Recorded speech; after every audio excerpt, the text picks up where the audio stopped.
बिस्मिल्लाहिर्रहमानिर्रहीम। अस्सलाम वालेकुम जी, मेरा नाम ज़ीशान नूर है। इस वक्त अडयाला जेल के बाहर मौजूद हैं। तीन बहुत अहम खबरें हैं जो आज इमरान खान के तोशाखाना 2 केस के हवाले से आपके सामने रखनी है। एक तो नाज़रीन, तोशाखाना 2 केस के अंदर इमरान खान को 15 साल सजा सुनाने का फैसला कर लिया गया है। आज शायद ये केस वाइंड अप हो जाएगा। आखिरी मराहल के अंदर ये केस है।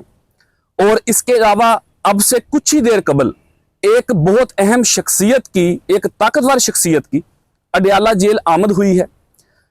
एक और डेवलपमेंट यह है कि एक केस के अंदर इमरान खान ने जज को डांट दिया है और डांटने के बाद मामला क्या पेश आया। कॉल के ऊपर इमरान खान जज साहब से बात कर रहे थे और उस कॉल के दौरान इमरान खान ने जज साहब को डांट दिया। मामला क्या था, यह भी तफसील आपके सामने रखेंगे। नाज़रीन, आज 24 सितंबर बुध का दिन है। हमेशा की तरह आपको अडयाला जेल रोड से रिपोर्ट कर रहे हैं। मेरे अकब में गेट नंबर 5 है, जहां पर गाड़ियां अंदर जाती हैं और अंदर कमरा अदालत है और इमरान खान का केस तोशाखाना 2 वहां पर सुना जा रहा है। तोशाखाना 2 की डेवलपमेंट इस वक्त यह है कि आज आखिरी 2 गवाहान जो इमरान खान के इस केस के अंदर इन्वेस्टिगेशन ऑफिसर्स हैं, उनके ऊपर आज जिरा होगी और आज ही ये केस मुकम्मल होने के चांसेस भी हैं कि आज शाम तक ये केस वाइंड अप हो जाए और इसमें इमरान खान को सजा सुनाई जा सकती है या फैसला महफूज हो सकता है। और मुमकिना तौर के ऊपर जो इतलात हैं शहर इख्तियार के अंदर वो ये हैं कि इस केस के अंदर भी इमरान खान को 15 साल कैद की सजा सुनाई जा सकती है। इमरान खान की इस सजा को लेके आज एक आखिरी कोशिश की गई है कि इमरान खान के साथ कोई निगोसिएशन हो जाए, कोई बातचीत हो जाए, कोई दरमियानी रास्ता निकल आए। इस हवाले से एक ताकतवर, एक अहम तरीन शख्सियत की अडयाला जेल आमद हुई है। हालांकि आज चूंकि तोशाखाना 2 केस की समाअत है, कोई मुलाकातों का दिन नहीं है, तो आज सिर्फ मखसूस लोग अंदर जा सकते थे। जो इमरान खान की फैमिली है, जो इमरान खान और बुशरा बेगम के वकला हैं, सिर्फ उन्हें अदालत के अंदर जाने की इजाजत होती है। आप यहां से अंदाजा कर लें कि सलमान अकरम राजा जो इमरान खान के वकील हैं, पाकिस्तान तहरीक इंसाफ के सेक्रेटरी जनरल हैं, उन्हें भी अडयाला जेल दाखिल नहीं होने दिया गया। लेकिन एक ताकतवर और अहम तरीन शख्सियत बड़े प्रोटोकॉल के साथ अभी कुछ ही देर कबल यहाँ से गुजरे और वो अडयाला जेल के अंदर गए। और ये ताकतवर तरीन शख्सियत वो है जिसके मुतल्लिक इमरान खान ने 2 दिन कबल सोमवार के दिन ये कहा था कि आप एस्टेब्लिशमेंट से राब्ते बंद कर दें। और ये ताकतवर शख्सियत हैं खैबर पख्तूनख्वा के तर्जुमान जनाब बैरिस्टर सैफ साहब, जो इस निज़ाम के एक बड़े ताकतवर शख्स हैं, जो पुरानी हुकूमतों में तमाम ताकतवर लोगों के साथ रहे।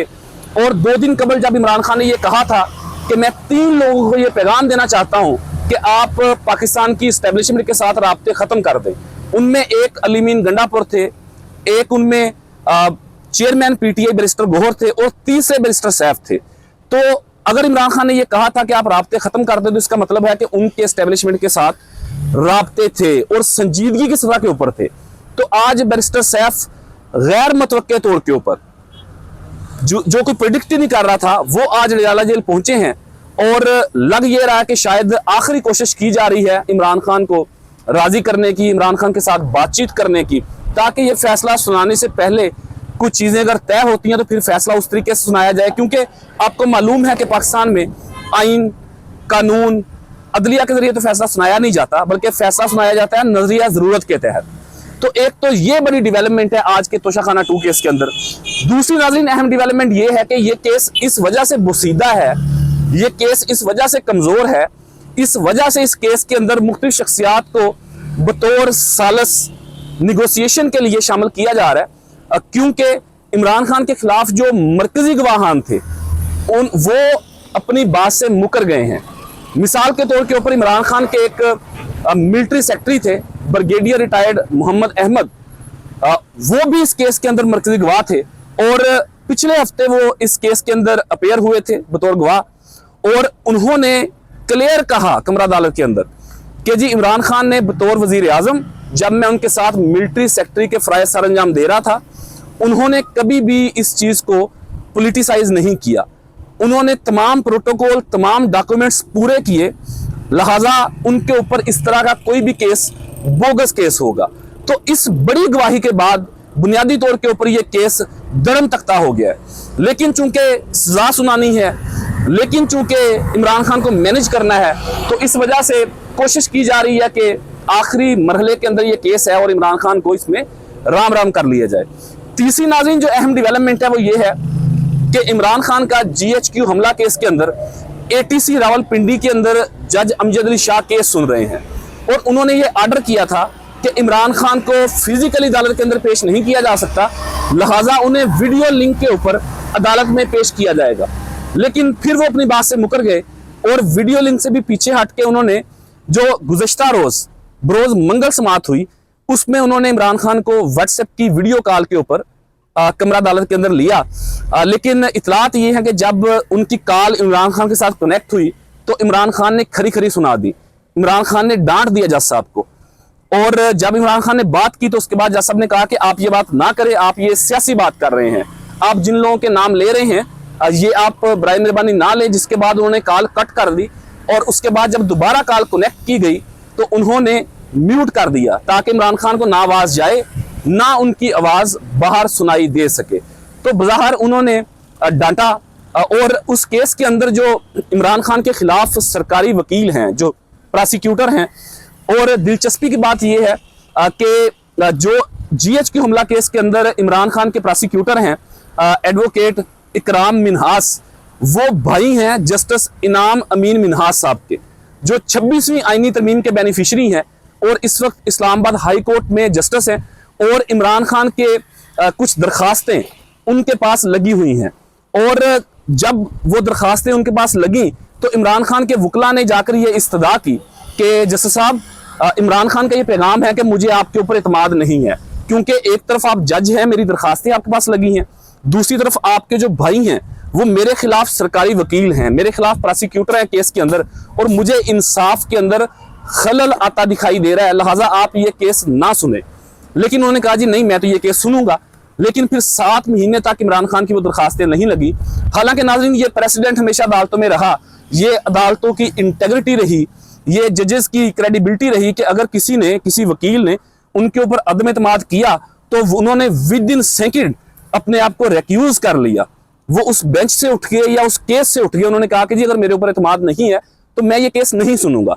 तो ये रवायात थी अदालतों की।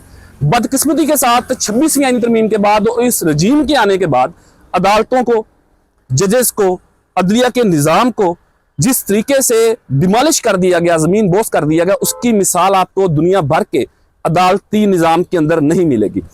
इसके साथ नाज़रीन एक आखिरी और अहम खबर आपके सामने रखनी है। गुज़श्ता रात तकरीबन 2 बजे के करीब पाकिस्तान तहरीक इंसाफ की एक सोशल मीडिया एक्टिविस्ट है, खातून सियासी वर्कर है, फलक जवेद उनका नाम है, एक सनम जवेद हैं, आप उनके बारे में जानते होंगे, उनकी वो बहन है, उन्हें इस्लामाबाद से गिरफ्तार किया गया। चूंकि वो गुज़श्ता 2 सालों से दरबदर थी, कभी कहीं रह रही थी, कभी कहीं रह रही थी, उनके ऊपर मुतअद्दिद मुकदमात थे, FIA के अंदर खुफिया मुकदमात थे। होता तो ये है कि मुकदमात दर्ज कर लिए जाते हैं लेकिन मंजर आम के ऊपर नहीं लाए जाते, तो वो छुप छुपा के रह रही थी। गुज़श्ता रात वो इस्लामाबाद आई और इस्लामाबाद में एक रात क़याम के बाद उन्होंने पेशावर जाना था 27 सितंबर के जलसे के लिए, लेकिन इस्लामाबाद से इंफॉर्मेशन बेस्ड रेड किया गया और पुलिस ने उन्हें गिरफ्तार किया। लेकिन उसका इल्ज़ाम जो आयद किया जा रहा है वो सलमान अकरम राजा, जो एक जय्यद साफ़ी हैं, सेक्रेटरी जनरल है पाकिस्तान तहरीक इंसाफ के, उनके ऊपर इल्ज़ाम आयद किया जा रहा है कि जी उनके फ्लैट से उनकी गिरफ्तारी हुई है। और जिस तरीके से एक बयानिया बनाया जाता है पाकिस्तान के अंदर के मुख्तलिफ लोगों को एक स्क्रिप्ट दिया जाता है कि आप इसके ऊपर ट्वीट्स कर दें, बात करनी शुरू कर दें, एक माहौल बना दें कि दरअसल ऐसा ही हुआ, तो उसी तरीके से एक स्क्रिप्ट दिया गया, लोगों को कहा गया इसके ऊपर ट्वीट्स करें। हालांकि जिस जगह का वो बताया जाता है कि जी सेक्टर F10 के ऊपर एक सुख चैन एक अपार्टमेंट्स हैं बड़े मशहूर मारूफ इस्लामाबाद के, कि वहां पर सलमान अकरम राजा का फ्लैट था और वहां पर वो क़याम पजीर थी, वहां से उन्हें गिरफ्तार किया गया। कम अकल आदमी भी कोई होगा ना, उसके पीछे अगर अदारे या पुलिस होगी तो वो कतई तौर पर ऐसी जगह पर जाकर हाई पजीर नहीं होगा, क्योंकि हम इस्लामाबाद में रहते हैं, हमें अंदाजा है कि मेन के ऊपर बड़े मशहूर मारूफ वो अपार्टमेंट्स हैं, उनके प्रोटोकॉल्स हैं, वहां पर CCTV कैमरास हैं, वहां पर डॉक्यूमेंटेशन होती है। तो एक ये जो घटिया प्रोपेगेंडा किया जाता है, खवातीन का लिहाज नहीं किया जाता, बुजुर्गों का लिहाज नहीं किया जाता। इमरान खान के ऊपर जैसे इद्दत केस बनाया गया था, फिर उनके मुतल्लिक एक दरखास्त इस्लामाबाद हाई कोर्ट में कुछ दिन कबल गई कि जी अल्लाह माफ करे, अब वो अल्फाज नहीं अदा करने चाहिए कि जी इमरान खान और बुशा बेगम के जो ज़ोजियत के मामलात है वो डिस्कस हो रहे हैं पाकिस्तान की अदालतों के अंदर।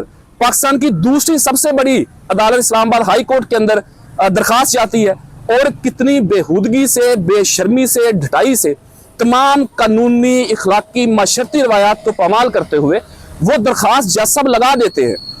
तो यार आप ये तय करोगे कि किसी की पर्सनल लाइफ, किसी की जाती लाइफ, किसी की जोजियत की लाइफ क्या है? यार खुदा का खौफ करो, कुछ ना कुछ तो कम से कम इखलाकी इक़दार इस मुल्क के अंदर रहने दो। तो ये बुनियादी तौर के ऊपर 3-4 नाज़रीन आज की अहम डेवलपमेंट थी। इस वक्त 12:30 का वक्त है। आपको अडयाला जेल गेट नंबर 5 के सामने से रिपोर्ट कर रहे हैं और इस हवाले से जो भी फर्दर अपडेट्स, डिटेल्स आती रहेंगी आपको इसी प्लेटफॉर्म से वक्तन फवक्तन कन्वे करते रहेंगे। अपने कीमती फीडबैक से जरूर आगाह कीजिएगा। अपने मेजबान ज़ीशान को इजाज़त दीजिए। पाकिस्तान जिंदाबाद।